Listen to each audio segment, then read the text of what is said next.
సాక్షాత్ పరబ్రహ్మ తస్మై శ్రీ గురవే నమః.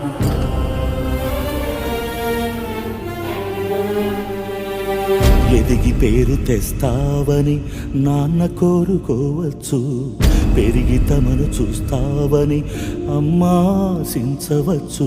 ఏమిస్తావని రాని లేత వేళ్లకు రాతరాయ నేర్పినాడు,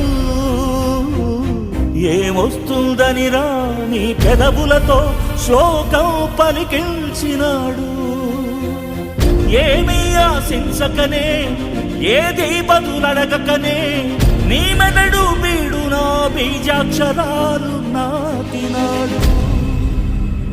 కర్మణ్యేవాధికారస్తే మా ఫలేషు కదాచన.